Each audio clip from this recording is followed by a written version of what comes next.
It's my song! Let's sing it! It's gonna be freaking awesome! Come on! It's gonna be freaking awesome! You know the words! It's gonna be freaking awesome! That's it! Sing! It's gonna be freaking awesome! Yeah! Oh my goodness! I'm 2 days late on my show. This is the first time this has ever happened. It's another episode of the Coolest Geek Alive, and I'm a little bit behind this week.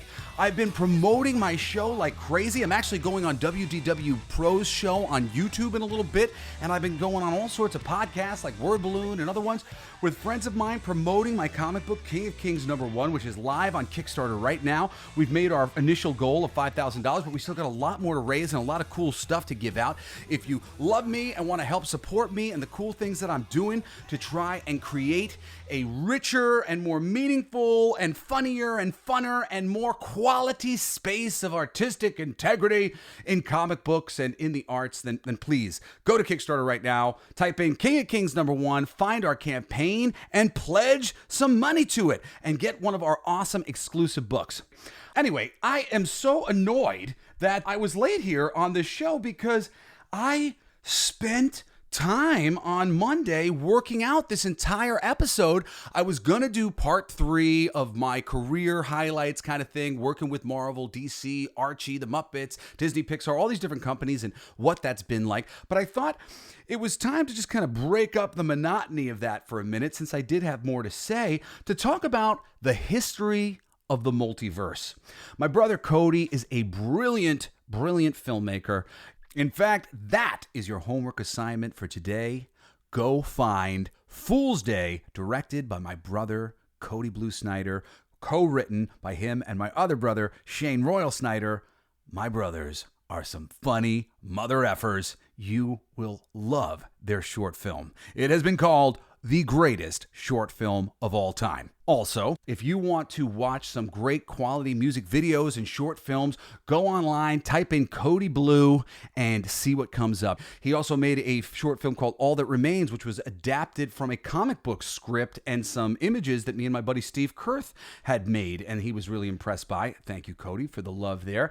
And Cody is responsible for bands like Motionless in White blowing up and others having really good showings with their music videos. He is a brilliant director. And obviously, I love to brag about him. And the other day, he came to me and he was asking me about, essentially, the history of the multiverse. And I forget what he was crediting to the beginning of the multiverse, but it was something recent. It was like 10 years ago. And he was like, so that's like the beginning of the idea of the multiverse?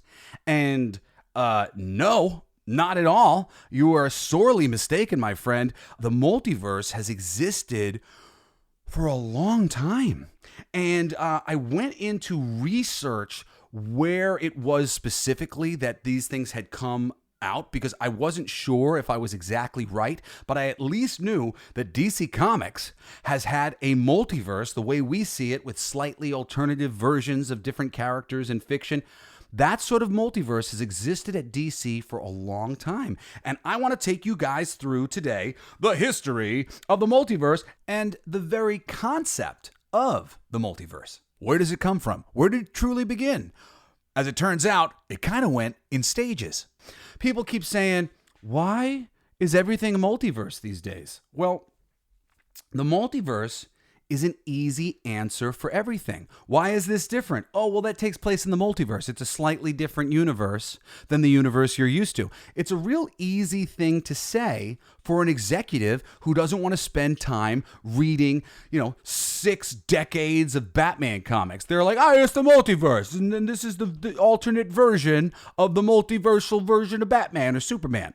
All right, that's cool, but as we know, the multiverse tends to slowly over time dilute your product. And if the multiverse isn't done really well, like in the case of Superman, if you don't define Superman as the ultimate pure good, all the Elseworlds versions of Superman, where he's from Russia and he's got a whole different set of values, it doesn't matter, because we weren't presented with the normal Superman set of values in Man of Steel. So making a Red Sun movie, it doesn't mean anything to us because it's not a good juxtaposition with the normal Superman versus this new multiversal Superman, which in Superman Red Sun, for example, features a Russian Superman. What if Superman's rocket crashed in Russia and he wasn't about truth, justice, and the American way? He was about truth, justice, and the Russian way. Wouldn't that be interesting? And it was. So it's very important that you get the things correct the first time before you start diving into the multiversal concept. But today we're just going to talk about some of these things because, right now it's in the news again. The producers of The Witcher, they're losing their actor, Henry Cavill. He was unhappy with the way the books were being adapted. I think a lot of the fans of those Witcher books have been not happy with the way the Witcher TV show has been adapted. The focus not exactly being on The Witcher, who's the character we've shown up to learn about and to follow his stories. But they want to follow the stories of all these other side characters who never really had huge parts in the books. The books are very popular. You're adapting the books. Adapt them accurately, why don't you? Anyway, why does it keep getting used? It's easy. Executives don't have to bother to learn anything about the history of an intellectual property. So what is the history of the concept of the multiverse? Where did it begin? So the concept has a complex and interesting history that deals with scientific theories, philosophical speculation, and most importantly, fiction, especially comic books. First, you got the ancient Vedas, which explored the possibility of multiple realms and planes of existence through the concept of the lokas and kalpas, which basically describes the process of reincarnation through birth, life, death, and rebirth. They also talk about layers of alternative dimensions that the various gods of that culture inhabit. Secondly, the idea of multiple worlds or parallel realities was raised again in Greece by ancient philosophers like Anaximander and Democritus, who thought there might be other worlds or universes just beyond the veil of our own, but this was just speculation about the possibility that other worlds could be living right on top of ours, just a dimension away. And how would we even know? But these ideas were not grounded in any scientific principles. It was just sort of speculation, like when people speculate that maybe Bigfoot is disappearing into an alternate dimension and then he's popping out of it when he wants to go gardening in the woods or whatever. There's not a lot of scientific basis for these ideas that, hey, if there was another dimension that we just couldn't perceive, how would we know it was there? The answer is we wouldn't. Thirdly, the many worlds interpretation of quantum mechanics. And now this was proposed by physicist Hugh Everett III in 1957. Okay, so this is where we actually get into the multiverse that we think of as a multiverse. Everett said any quantum event would cause the universe to split into multiple branches, with each branch representing a different outcome. Your choices, every one of them, create branches of possibilities that create a whole new world. Did you go right or did you go left? There are now two unique worlds. One where you did what you did, and another that goes on without you, where an alternative version of yourself continues on your alternative path. This has finally gained popularity among physicists as a way to explain the behavior of particles on a quantum level. Now, on a science fiction influence level, the first instance of parallel worlds and alternative realities is often credited to Philip K. Dick with the book The Man in the High Castle. This book explores the concept of multiple realities, famously depicting an alternative Earth where the Nazis won World War II, and features within its pages a fictional novel about an alternative universe within this alternative universe where the Nazis had lost, which gives the people of this alternative reality hope for a better future in their alternate reality. But I'm afraid DC Comics beat Philip K. Dick to the punch by a full year. The concept of the multiverse that contains slightly different versions of the same characters like we see in Into the Spider-Verse or Everything Everywhere All at Once was actually introduced by DC Comics a year earlier in 1961 by writer Gardner Fox and illustrator Carmine Infantino in the pages of The Flash number 123, where the Golden Age Flash, Jay Garrick, the dude with the bowl on his head from Earth 2, met the Silver Age Flash, Barry Allen from Earth 1, featuring one of the most classic and iconic covers of all time, the two alternative Flashes split by a brick wall, both of them rushing to save the same man who's about to be crushed by a giant girder on a building site. I'm sure you've seen that image of the two Flashes racing and they're neck and neck, both trying to save the same guy, but they can't even see that they're both trying to save the same guy because they're on the other side of this brick wall. They actually turned the image into an excellent statue many years ago now that you can probably find online somewhere.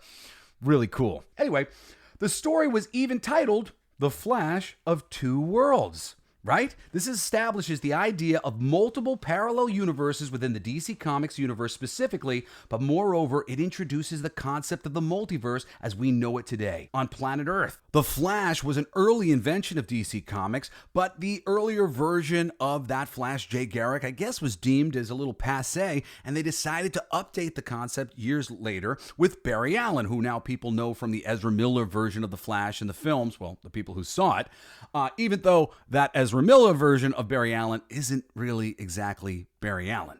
Or you might know Barry from the excellent TV show, which my daughter Logan is a huge fan of, starring, I think, Grant Gustin.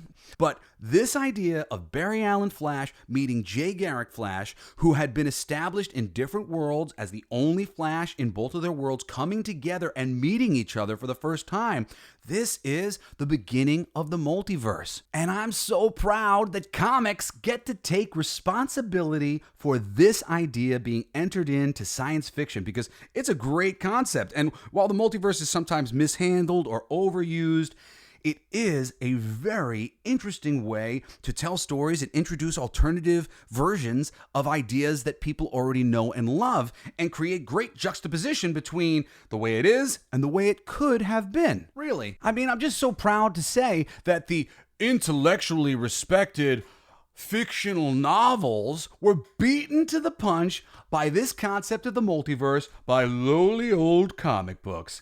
And I know it's just this silly thing where we needed to cross this over and this didn't make sense with this, and okay, well, there's multiverses to explain it. But it is a really high-level intellectual concept and layered idea about the way the universe works. A concept that really expands the mind to think about. Have you ever seen that interesting movie with Gwyneth Paltrow, Sliding Doors? Of if I go right, if I go left? There are so many interesting stories to tell if you use the multiverse correctly to inform us further about the way it is, by showing us other ways that it could be. Another early invention of the multiverse is It's a Wonderful Life, one of my favorite films of all time.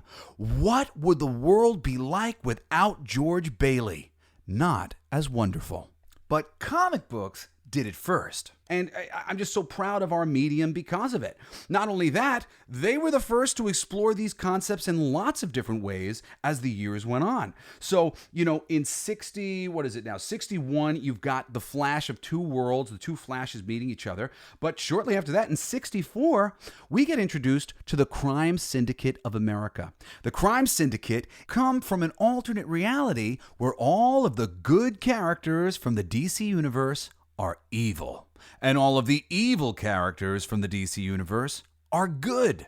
This concept was later used in Star Trek when they were adventuring into the mirror universe, and you get that Spock with the twirly mustache and all these alternative versions of the people in Star Trek who are generally shown to be really good people. But not in the mirror universe. In the mirror universe, the Federation and the crew of the U.S. Enterprise, they suck.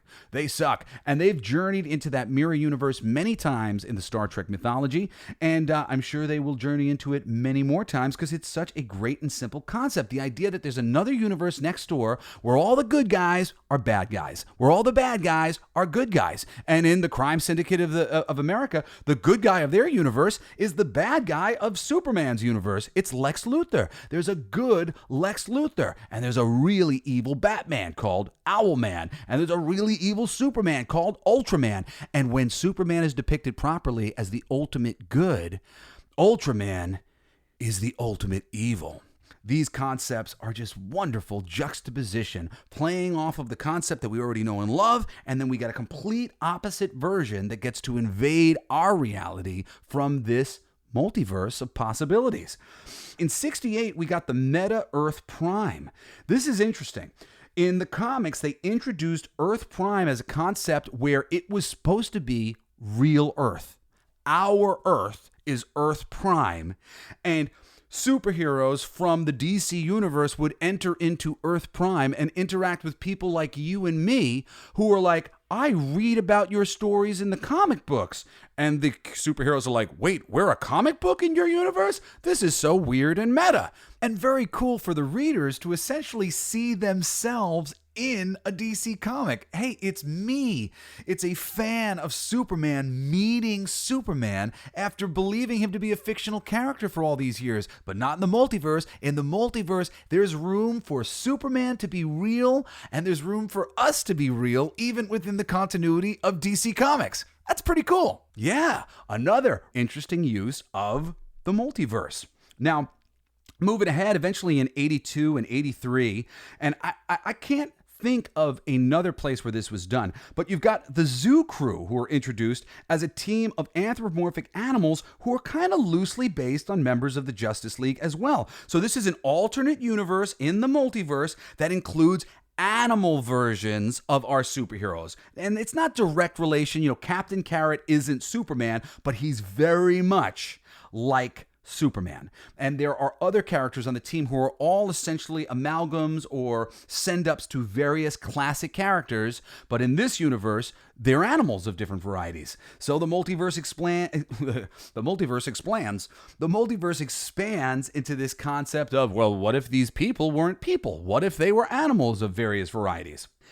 Finally, in 85, 86, you've got Crisis on Infinite Earths, which was the one that I mentioned to my brother Cody when he asked me about the multiverse. I was like, wow, no, way back in the 80s, they did Crisis on Infinite Earths. And for those of you who don't know what Crisis on Infinite Earths is, I think I've talked about it a little bit before.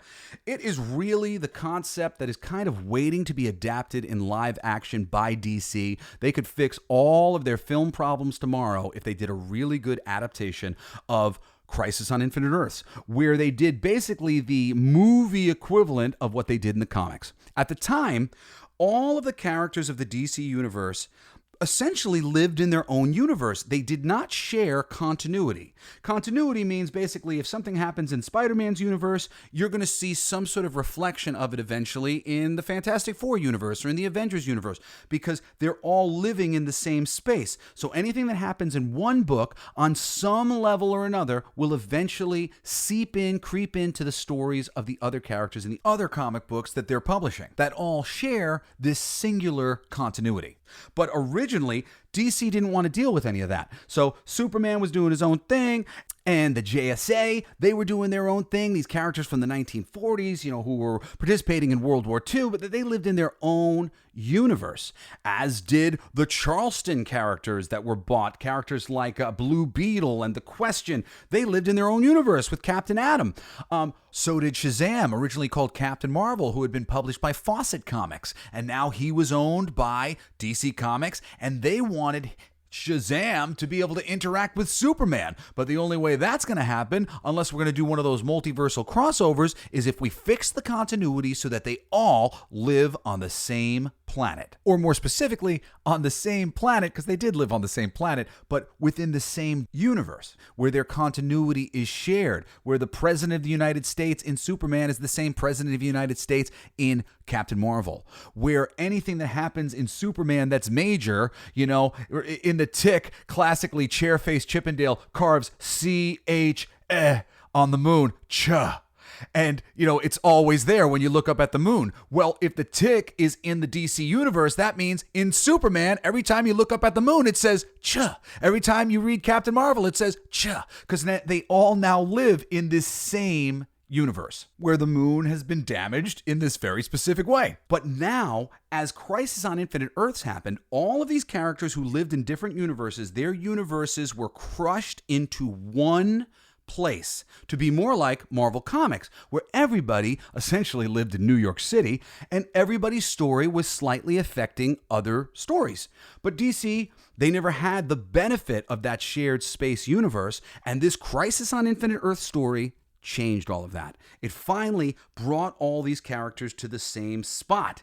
And essentially, it's from that moment on in Crisis of Infinite Earths when we have the DC universe that we know and love today, where the characters were sort of adjusted to take all the best stories and all the best parts of their continuity in their own individual titles and amalgamize it into something that fit together with everything and was not contradicting itself within their newly shared universe. So Crisis on Infinite Earths was what I pointed to for my brother, but the reality was it was Flash 123, where Jay and Barry met for the first time. That was really where it started, and that was actually like 20 years earlier. What is it, 61 to 82, or 85, 86? So yeah, even more than that. It's a lot of time before Crisis on Infinite Earths. So the multiverse had existed long, long before that. Now, apparently, before the Barack Obama-inspired Black Superman of recent decades came about, the concept of a race-swapped universe was introduced in 1988 with Earth D in Superman Volume 2, number 23, where Superman's rocket crashes in Africa, and I guess he's depicted as being a dark-skinned guy in the book, and who he got raised in Africa. And while I've never read those books, so I don't know if it's a fully race-swapped universe or it's just a Superman being race-swapped, this, as far as I can tell, seems to be the beginning of an idea of an alternate universe where people are different races than they were in the normal universe. Now, in 1989, writer Brian Augustyn and artist Mike Mignola, they introduced the concept of the Elseworld, with Batman operating in the 19th century in a book called Gotham by Gaslight. And he's facing off against historical serial killer Jack the Ripper. Very cool. Batman going up against Jack the Ripper. It's got this old school aesthetic because he's in 19th century Gotham, not in modern day Gotham. So the book looks really beautiful. It played up Mike Mignola's style that he really loved to have. He's got a really cool goth style. If you've ever read any of those Hellboy comic books, they're awesome. Anyway, this began Elseworlds as a brand, and Elseworlds are some of the greatest stories DC has ever done. One of my favorites is a book called Justice League: The Nail, and basically it explores the concept of what is the Justice League without Superman.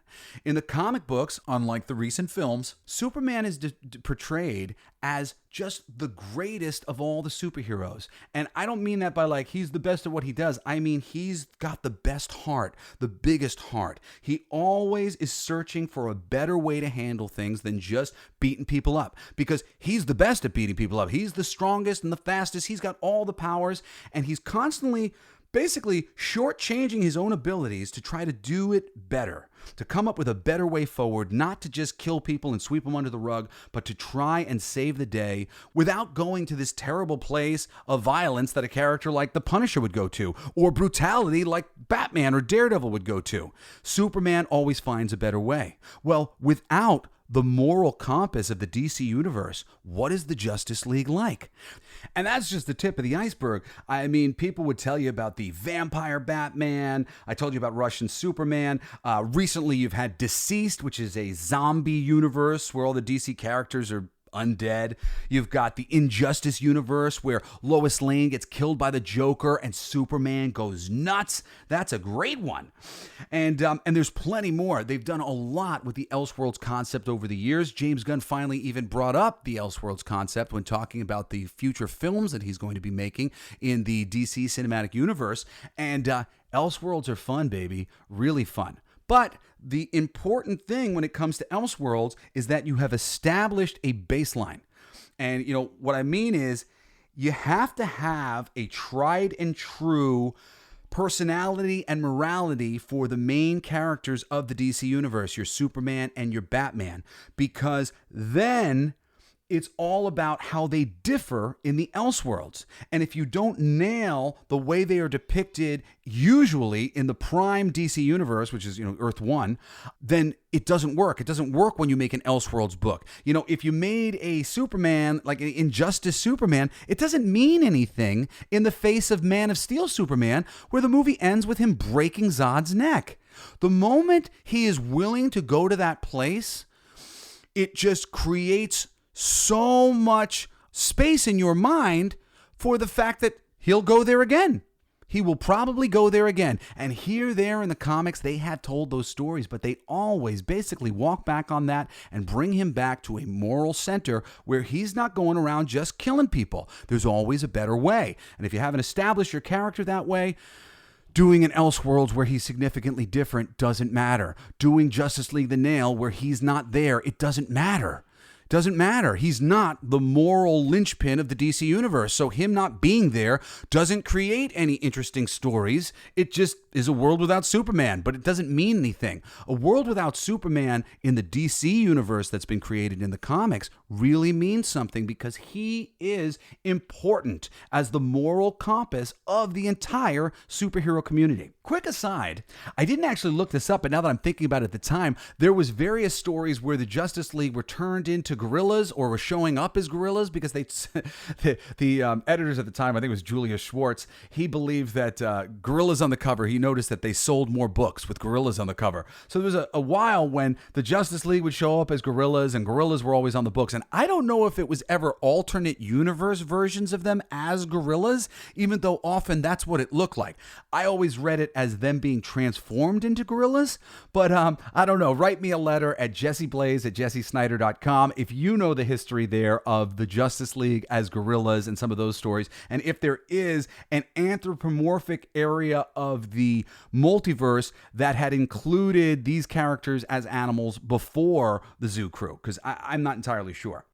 Back to finish up the conversation about the Elseworld stories with just a couple more. Superman's Kingdom Come, that's that book painted by Alex Ross. That's a great one. Another Elseworlds that's just amazing. And I mean, that's kind of the future, but it's a really dark future. There's also a great one that's been happening recently with some Harley Quinn in it, some other really cool characters and character designs, which is Batman White Knight. That's a really fun one. Wonder Woman Amazonia is really great. JLA Destiny, I've heard great things about. I never read that one myself. And Green Lantern, 1001 Emerald Nights. I haven't read that one either. I hear that one's really good. Anyway, Elseworlds are great stories to get into if you're not a day-to-day comic book reader, because you can just jump into those things to a certain degree and they're all self-contained within their own pages. But it's that much better when you know how the characters are usually depicted, what the book is usually like, because every change is essentially a little Easter egg and a little wink to you as an audience member that things have been altered very specifically for specific reasons by somebody who understands the character that you like, and he's making or she's making those changes for specific reasons to demonstrate the great change it would be if one or another circumstance was different than it is in the mainstream continuity of the books. I highly recommend these Elseworlds books. Anyway, in 2003, Earth 11 was introduced, where we had the reverse genderverse. The reverse genderverse is just all the characters are girls if they're boys or boys if they're girls. Very simple, but again, another play on this multiverse. And in recent years, one of my favorite current artists of the day, Juan Gideon, has been drawing an alternative universe version of the Jurassic Park. I mean, not of the Jurassic Park. An alternate universe version of the Justice League called the Jurassic League, where they're all dinosaurs. So, I mean, we've really come full circle to think that there's all these different ways and interpretations of these characters in just a dimension away, parallel to our own. Here I am, it's Jesse Blaze Snider doing Coolest Geek Alive, but I'm a Triceratops dinosaur. How cool is that? Just to think of, just to imagine that there may be all of these alternate universes where you look a little different, where you're a different sex, where you're an anthropomorphic animal, or versions of you that were named a different name. My parents were going to name me Angel. There's probably a different universe where I'm Angel Blaze Snider. And I'm like, hey, it's me, Angel Blaze Snider, the coolest geek alive. Really interesting concepts to think about.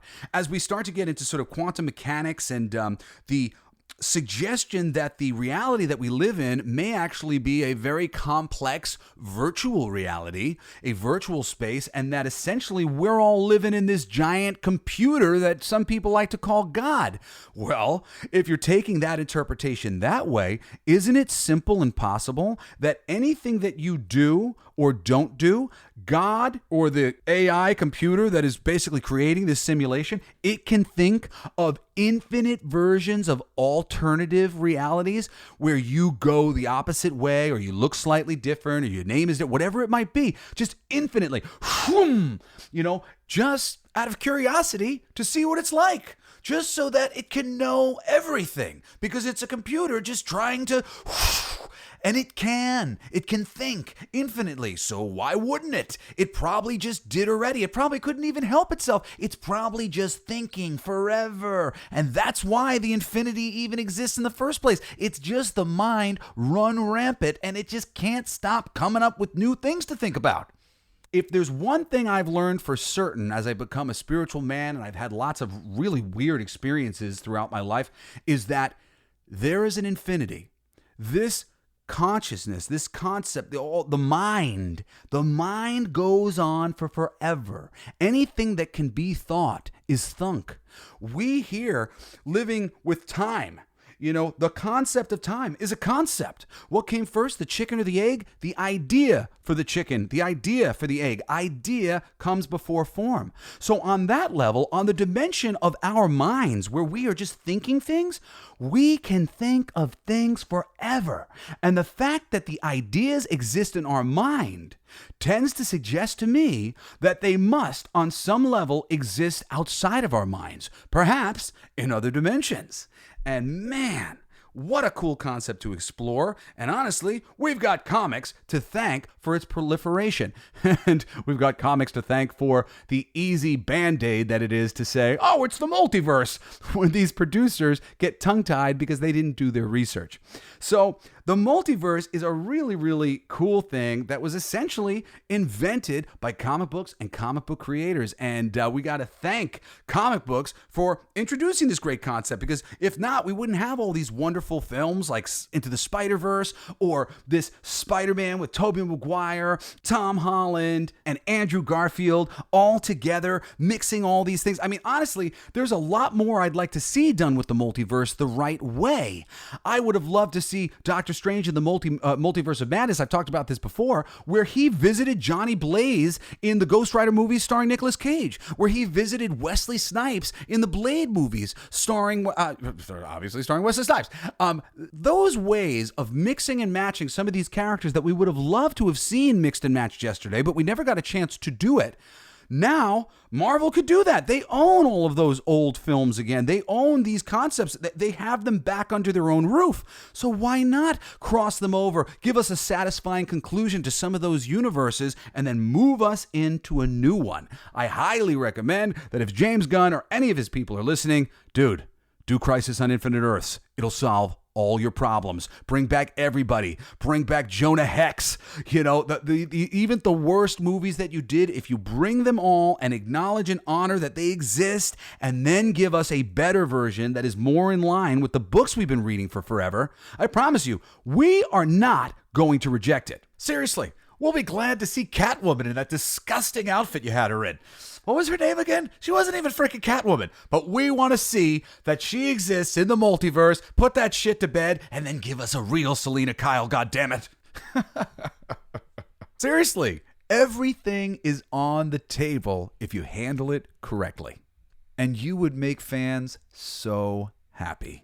And that's the history of the multiverse. If you got anything to add to that would be cool to add, write me at jesseblaze@jessesnider.com, or you can hit me up on Twitter. I'm Coolest Geek JBS on Twitter. And actually, I'm just going to do, in lieu of letter this week, I'm just going to do somebody who had written to me on Twitter, because it was a very nice message. Julian James wrote, mowed through the back catalog of Coolest Geek JBS podcasts. JBS knows his stuff. Love the Man of Steel and the Flash reviews, and agree with your point of view. Would have been cool if Cage Soups was the one in the Russian scrotum.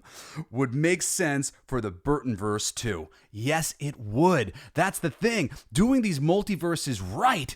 If you're going to go visit Michael Keaton in the universe, there was a planned addition to that universe where Tim Burton was going to direct his own Superman movie, and it was going to be Nicolas Cage. They show you Nicolas Cage through one of these portals opening up, but it would have made far more sense for Nicolas Cage to have come out of that prison and for that movie to have ended with Bruce Wayne of the Tim Burton universe and the Clark Kent of the Tim Burton universe, played by Nicolas Cage and Michael Keaton, meeting up and going, hey, maybe we should see if there's more people like us on Earth.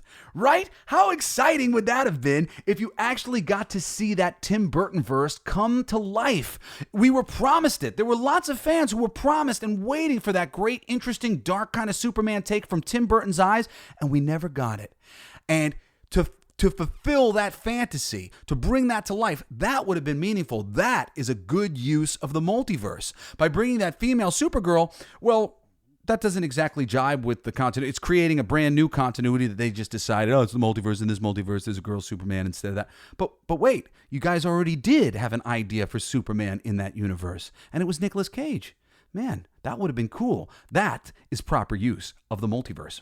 And by the way, you did hear me right. I did say scrotum. That's what he wrote in the tweet. I'm not sure if scrotum is, it doesn't seem like it's the Russian word for a prison. I don't know if it was a typo. It seems like the AI text predicting is getting worse and worse by the day in my life. I don't know about you, but yeah, he wrote scrotum, but I wasn't sure if he was right, and I'm just ignorant to the fact that, I don't know, maybe that prison that girl came out of was the scrotum. As far as I knew, the scrotum was like a part of the penis. Sorry about that. I didn't know what to edit it to. But that was what he wrote in the message. Sometimes I do typos as well. So sorry if I'm misrepresenting your tweet to me, but I appreciate you tweeting at me. I appreciate the kind words. And it was very appropriate what you were talking about in this conversation about the history of the multiverse. So I decided I wanted to read it out. So thanks for writing. And please write me on Twitter at CoolestGeekJBS. Write me an email, jesseblaze@jessesnider.com. Whatever it may be, I want to hear from you. Anyway, it's me, your boy, Jesse Blaze Snider. I love you guys. Thank you so much for listening. Thanks for coming back week in, week out. I'm sorry I was a little bit late this week. It has been a crazy, crazy week for me. I'm actually about to go on to WDW Pro's show on YouTube. I'm so excited. I love him. He's such a sweet guy. I'm a big Disney fan. He's a huge Disney fan and a big-hearted dude. And yesterday I was on Film Threat for their Disney Star Wars on Trial. I did a bunch of impressions of C-3PO and Rian Johnson and who else did I do? I did Mickey Mouse, and then I got to come on a little bit as myself too. The Film Threat Disney Star Wars on Trial has been amazing. So many fans have said that it was very cathartic, and I believe that that's true. Chris Gore's idea behind the whole thing is to sort of open up conversation a little bit and have people really discuss these films and these properties in a more meaningful way than the discourse the way it goes on online, which is awful and ugly most of the time. But it's been lovely and fun on Film Threat's channel. So if you're a YouTuber like me, subscribe to Film Threat and go check me out on the Disney Star Wars on Trial. And you'll probably be able to catch me on WDW Pro's show. He does like a Thursday show. I forget what the damn show is called. But every Thursday he does his thing. And I'm going on there today in just a couple minutes. I actually have to go right now so I can do it. But I love you guys. Next week, I'm going to be talking about my career, getting into my experience writing The Muppets. Oh my God, it was not good. It was not good. I've only ever told these stories to other professionals in the comics field. I'm really excited to talk about it to you all next week on another fabulous episode of The Coolest Geek Alive! You've been listening to Coolest Geek Alive with me, your host, Jesse Blaze Snider. Isn't that heavy? Don't forget to rate, comment, and subscribe for more excellent geek culture content. Thanks for listening. Play that. It's gonna be freaking awesome. Coolest alive. It's gonna be freaking awesome. Stay with your tribe. It's gonna be freaking awesome. Revenge of the Geeks. It's gonna be freaking awesome. Week after weeks. It's gonna be freaking awesome. Laughing with you. It's gonna be freaking awesome. And crying sometimes too. It's gonna be freaking awesome. Spilling it out. It's gonna be freaking awesome. Making you shout.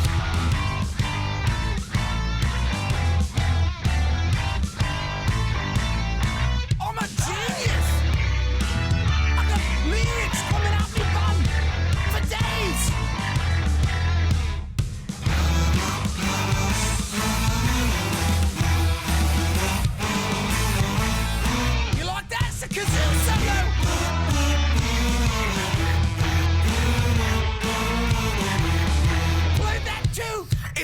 be freaking awesome. Talking some shit. It's gonna be freaking awesome. Living legit. It's gonna be freaking awesome. Food in our mouth. It's gonna be freaking awesome. Get in our mouth. It's gonna be freaking awesome. Tell all your friends. It's gonna be freaking awesome. Call right on text. It's gonna be freaking awesome. Raising the bar. It's gonna be freaking awesome. Straight to the stars. It's gonna be freaking awesome. It's starting soon. It's gonna be freaking awesome. Passing the moon. It's gonna be freaking awesome. On with the show. It's gonna be freaking awesome. Ready, set, go. It's going to be freaking awesome. Freaking awesome. It's going to be freaking awesome. Just wait. You'll see. You'll all see.